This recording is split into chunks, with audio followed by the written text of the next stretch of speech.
Bonsoir à tous, Elisabeth de Pont-le-Voix, bonsoir. Bonsoir. Vous êtes l'invitée ce soir, vous êtes la présidente de l'association Hippocampe et nous allons parler de la schizophrénie en Nouvelle-Calédonie. Mieux comprendre pour agir, c'est le thème d'une conférence qui va se dérouler le 8 octobre à l'université à 17h30. Alors, la schizophrénie, qu'est-ce que c'est ? Alors la schizophrénie, c'est une maladie qui est très complexe, qui est très peu connue, qui est en réalité la perte de l'unité, ce qui est très difficile à comprendre. C'est cérébral. Oui, tout à fait. C'est cérébral, c'est le cerveau. Tout à fait. C'est une maladie psychiatrique. C'est uniquement dans la tête. Enfin, dans la tête. C'est la perte de l'unité. Ça se traduit aussi beaucoup par les difficultés à s'adapter à la vie sociale. C'est souvent une incompréhension pour les familles, pour les amis. Il y a un repli qui se fait sur soi-même. Ça, ce sont les symptômes. On voit les gens se replier sur eux, être déconnectés un peu du social. Oui, tout à fait. Et ça apparaît souvent justement à l'adolescence. Et le premier réflexe des familles, c'est de se dire mais qu'est-ce qui se passe ? Est-ce que c'est une crise d'adolescence ? Est-ce qu'il y a eu un boucan ? Est-ce qu'il est malade ? Est-ce qu'il a fumé ? Enfin, il y a un problème. Et on arrive à soigner cette maladie ? Alors, on la soigne. On n'en guérit pas, mais on la soigne.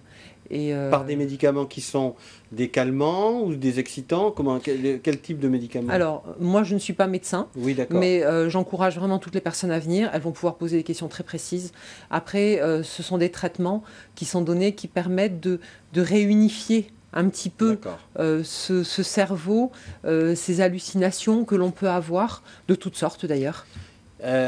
Quel est l'état des lieux en Calédonie ? Est-ce que nous sommes ici en Calédonie ? Est-ce qu'il y a beaucoup de cas de schizophrénie comparé à d'autres lieux ? Je dirais que oui, on a un triste record. On parle en métropole d'une prévalence de 0,7 à 1%. Et sur le territoire, on parle plus de 2 à 3%. Et encore, on n'a pas de chiffres très exacts. Mais oui, on en a beaucoup, beaucoup plus en Calédonie. Et est-ce qu'on connaît les raisons de ces taux de schizophrénie ici importants ? Alors là-dessus, encore une fois, je n'ai pas moi de réponse précise, parce que je pense que personne n'en a précisément. Mais bon, c'est lié, quoi qu'il arrive, qu'on le veuille ou pas, à la génétique. Donc c'est héréditaire. Ça peut être héréditaire. Alors, je pense qu'il y a une part d'hérédité. Après, quand je parle de génétique, tel que moi je le comprends, c'est pas forcément héréditaire de père en fils, etc. C'est plus un mélange de gènes qui peut aussi faire qu'une personne est fragile. Ça ne veut pas dire qu'elle va développer une schizophrénie, mais ça veut dire qu'elle est fragile. Et le développement ensuite, la percée, se fait souvent beaucoup grâce à cause du cannabis, qui est très fort sur le territoire. Et puis c'est aussi souvent lié à un gros stress. Ah d'accord, donc le stress peut être quelque chose qui va favoriser la schizophrénie, et l'absorption de substances comme le cannabis. Est-ce que l'alcool aussi peut... L'alcool après est déconseillé. C'est pas ça qui va déclencher aussi ? Non, je pense pas. Par contre, c'est fortement déconseillé. Et alors, comment peut-on prendre en charge quand on s'aperçoit qu'on a quelqu'un qui se déconnecte comme ça ? Comment est-ce qu'on peut faire pour l'aider ou pour aider cette personne-là ?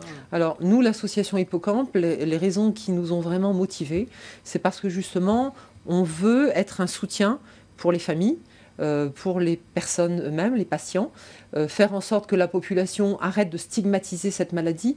Ce sont souvent des personnes fragiles qui ne savent pas se défendre, qui sont des proies faciles.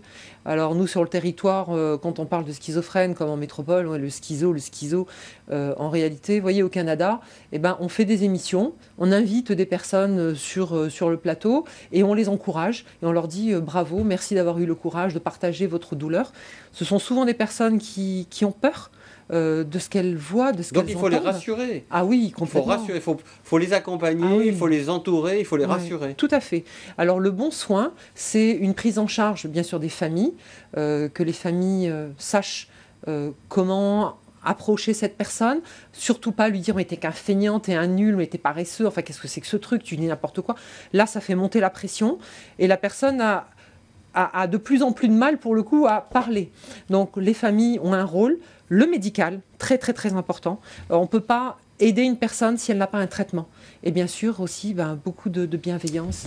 Alors donc cette conférence, c'est ma dernière question, elle a lieu 8 octobre à l'université à 17h30 et il y aura des psychiatres et des médecins qui vont répondre aux questions Tout à fait. de l'assistance. On a la chance d'avoir des psychiatres du CHS, un psychiatre privé aussi, et puis une équipe pluridisciplinaire du CHS. Elisabeth de Pont-le-Voix, merci pour avoir accepté notre invitation et nous avoir parlé de la schizophrénie. Merci On beaucoup. peut revoir l'entretien sur votre site internet, au bas de votre écran, il s'affiche. Restez avec nous, l'Info Soir continue.